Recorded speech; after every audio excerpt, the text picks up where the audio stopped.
Zdravo, veliki pozdrav. Ovo nedeljni pregled štampe započinjem sa ovom vešću. SpaceX je odgovorio na optužbe astronoma da nisu u stanju dobro da vide zvezde na nebu od njegovih satelita.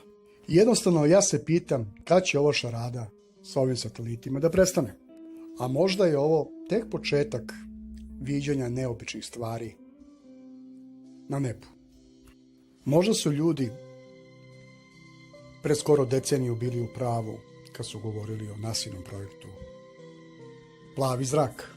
Neću vas sad smarati sa ovom teorijom, ali na internetu imate mnogo informacija o ovom užasnom planu NASA. I ovi dotični sateliti su uspostavili vezu sa Zemljom i čim se to dogodilo, čak sam ja imao priliku da mi internet bude skroz blokiran. Ne samo YouTube i pojedine aplikacije, ceo internet. Eto, toliko o uspešnosti tih novih satelita. NASA planira nova odela za Mars i vodi se polemika kako će ta odela vizuelno izgledati. Izgleda da ovi u NASA nehaju za izveštaj ovih Francuza koji su procenjivali radijaciju i uticaj radijacije na ljude koji budu putovali ka Marsu.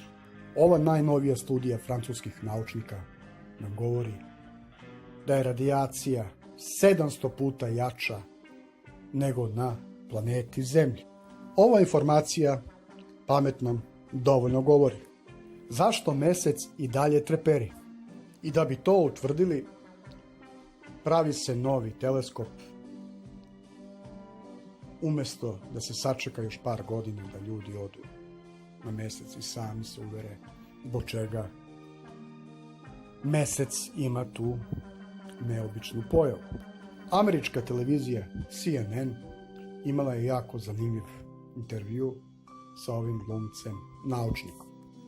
Evo, ostavit ću vas da saslušate pitanje novinara i njegov odgovor. The Trump administration hardens its attack on climate science. What's your reaction when the Trump administration doubles, triples down on this approach? Well, I just think it'll catch up with them. I mean, you can't go around saying the world is flat and still do commerce. Ako ja dobro razumem engleski, ovaj je optužio američku vladu da su ravnozemljaši. Ako je ovo tačno, od jednog malog pokreta, ravnozemljaši su stvarno jako napredovali. Ono što je još bilo interesantno u ovom intervju jeste da je gospodin Billy negirao postojanje vanzemaljaca, gdje on smatra da su sva ta neobična viđenja na nebu deo nekih vojnih programa. Ugrađena je nova kamera na neki satelit i poslata je ova fotografija kako se ovo jedro uvlači. Pogledajte, molim vas, ovu fotografiju i sami zaključite da li je ovo stvarno realno. Iz Rusije nam dolazi ova vest da bi trećina ruske populacije želelo da postane astronaut. I ovo je sasvim okej ako su to izjavila deca. Ali u kom slučaju da su to izjavili punoletni ljudi, Rusima se stvarno dobro ne piše. Avion sa najvećim rasponom krila koji je planiran da lansira rakete u svemir, koji je dosegao visine čak do 5000 metara, izgleda da se gasi. Pita se zbog čega. Ruski naučnik je saopštio da se iza Sunca nalazi druga zemlja i da više nauka ne može tako nešto sakrivati.